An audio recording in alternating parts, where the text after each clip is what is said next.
Hey guys, this is a typical back and biceps training session for me at the moment. The entire workout took about 70 minutes to complete. You could condense that even further down under the 60-minute mark with a few simple changes. I'll talk about that later on in the video. So my body weight currently is around about 92, 93 kilos. This is my physique at the moment.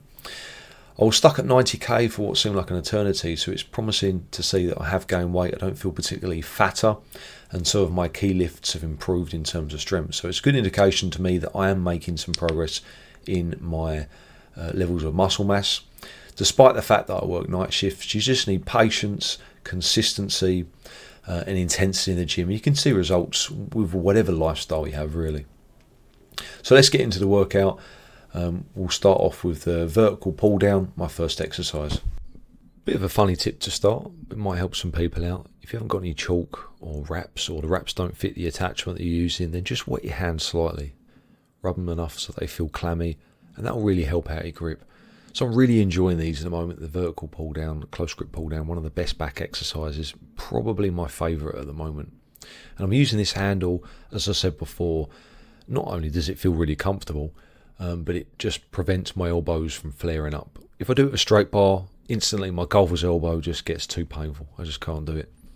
So a grip like this will enable you to kind of work around any kind of elbow or wrist issues. It is a lot more comfortable for sure. So I'm using the full stack here plus a 0.25. I'd say it's just shy of 4 reps, like a half an inch shy of lockout on that fourth rep. And that's massive progress. I remember doing that maybe 6 to 8 weeks ago. I could barely get 1 rep. And I've been working at that weight ever since. So it's not really a conventional kind of set in that the reps are so low. But I just wanted to try something different. And I've successfully worked up, as I said, from about 1 rep to just shy of 4 reps plus another 0.25. If I was training in the afternoon, it would have definitely been the 4 reps full.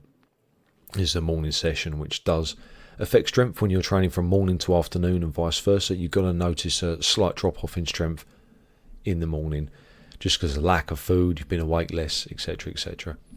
So this is my next exercise, the chest supported row, my big heavy horizontal pull. I always do, usually for the most part, 1 vertical and 1 horizontal pull, very, very heavy. So my first set is 140k and I'm focusing on just trying to get maybe 4 to 6 really good reps. And yeah, the range of motion is probably quite short, but my back just feels so fantastic by doing these. Then I drop the weight to 90k, rest. It's not a drop set, I do rest for a bit. And then perform, a decent set with pretty strict form. My back was just bludgeoned after these 3 sets. So 1 on the close grip pull down, 1 really heavy one on the chest supported, and then a secondary set, which you're watching here. And again, just following up the kind of set with some partials. There's a lot more in the tank with back training. It doesn't necessarily mean you need to stop stimulating your back when you can't do full ROM. There's more in there. There's more juice that you can squeeze out of that set. So make the most of it. It might not be possible to do this on some of the other movements, chest or legs, for example, on your squats. But some of the movements will allow you to do that, so you should try to make the most of it.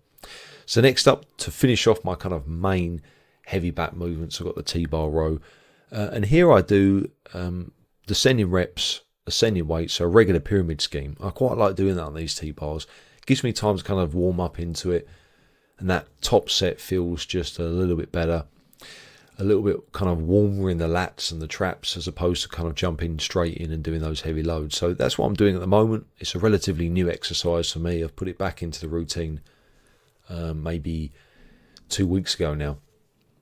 So obviously using smaller plates to increase the range of motion, it's pretty self-explanatory. So I've lined up with 10s, then I've got some 15s at the end. So this is the second heavy set at 55k. For 12 reps, I believe. So I do 15, 12, and then 8 to 10 on that top set, which would be 70 kilos, which you're watching now. The reps just kind of get slightly sloppy then, which I'm not worried about. You can either do 2 things when your set becomes really difficult like this. You continue with partials, or you use a little bit of looser form, a bit of hip hinging to get that weight up. It's either one or the other. Both has the same effect. that you're able to keep that set going for longer, therefore increasing the intensity of the training. So the next movement was my single arm 45-degree pulley. The bench is just positioned kind of off center slightly to allow for that arm and cable to come back. If you set it straight, your handle and your arm will kind of hit the bench as you try to pull back. So trying to offset that angle. It's a pretty good exercise. If I were to condense the session down, if I was in a real rush, I would remove this one. I really wanted to do some heavy chins, to be honest. Which my elbows are just so uncomfortable on those at the moment. I can't get into a comfortable position. So I thought, okay, I'll do this. I've got a little bit more time today. Let's give them a go. And yeah, they feel pretty good. They feel nice on the lats. I just don't think, really, in comparison to some of the movements I'm doing prior, is it adding any further stimulus to the lats? Is it, is it going to compare to doing rows with 140k on the chest supported, or full stack on the pull down?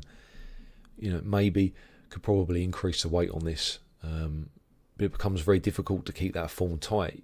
Especially if you're trying to focus on the lats, the range of motion is going to be a bit shorter to avoid the traps kind of taking over in the rear delts.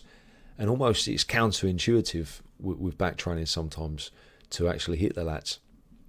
And it's something I personally have struggled with, to be honest. So when I've got time, I'll add this exercise in, but if I'm in a real rush, I won't, just because, one, it's difficult to set up. You've got to drag the bench over to the cable stack. You've got to make sure you get a cable stack that's free. And secondly, you've got to do one arm at a time. So it takes double the amount of time as you could do your barbell or machine movement. So if you're in a real rush, maybe not something you want to do. But that being said, it did feel really, really nice. My back was crazy pumped after these. So I wanted to finish the back work off with some chins. And I know I just said I wanted to do some weighted chins. I just didn't feel in a position to do so because of elbow pain. But I thought I'd finish up with some bodyweight chins.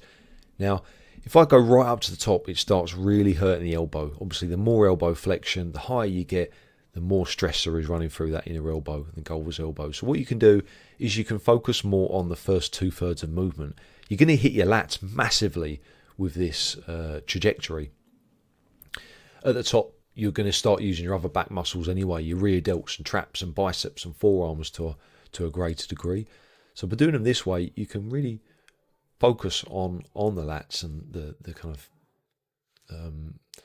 majority of the back musculature, the mid kind of back. And I really enjoyed doing it this way, actually. So I did some rest pause to finish the session. That's basically, you do as many reps as you can. Obviously, take note that I am continuing the set on with partials.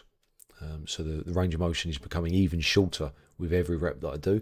Then I rest about 10 seconds and I do the same again. And I do that twice. So by the end of the set, I've probably done 20, 25 plus reps. Yes, the range of motion is short, but the form is good, and I can really feel it in the lats, which is predominantly what I'm trying to do. I can't do full chin-ups. It's just going to be too painful in my elbows. I want to do chin-ups, so this is the way that I can add them into my workout without destroying my elbows with the pain. So give them a go. Obviously, elbow inflammation is pretty common. It will affect you at some point, so something to bear in mind. So next, the last part of the workout, some biceps. And I was in quite a rush at this point. I needed to get this done quickly, so I opted with the dumbbell preacher curls. Did one warm-up set. Obviously, my biceps are already fried from the back work, to be honest, especially the close grip pull downs and the chins. This is my working set. I was gunning for 12 to 15 reps. I think I got 12. It was a very, very hard set, right on the money. This is where it needs to be, guys. That kind of intensity, right on point. To go above and beyond this, I would then need a spot. I would need a training partner to assist me to do another rep or two to increase that intensity further. So what I'm trying to do, I'm basically pre-exhausting my biceps before moving on to a heavier compound, which in this case would be the barbell cheat curl, which you're going to see in a second. So just fry the biceps, give them everything you've got. You don't want to drop the reps too low on this because you're then moving on to an exercise where the reps will be inherently lower. And just give it everything you've got. And that was pretty much maxed out for me. Then I move on to the cheat curls, 60k. I just did one single rep as a warm-up, rested for about 30 seconds, and then psyched myself up for the big set. And as I said, my arms are just so pumped at this point. So you're making this weight feel a lot heavier than it usually would do. Stupidly, I didn't put any clips on. So you can see that left plate kind of sliding away from me. Made the reps feel quite awkward. Very unbalanced. So try and put your clips on. I mean, this bar has a habit of sliding anyway. Some of the bars are straighter and the plates won't move as much, but this one does. So kind of affected my set. Try to control the negative somewhat. It's an incredible movement to do after preacher curls. So I did this set. I then put my stuff away, got my bag ready, and did another 2 reps without a belt for good measure.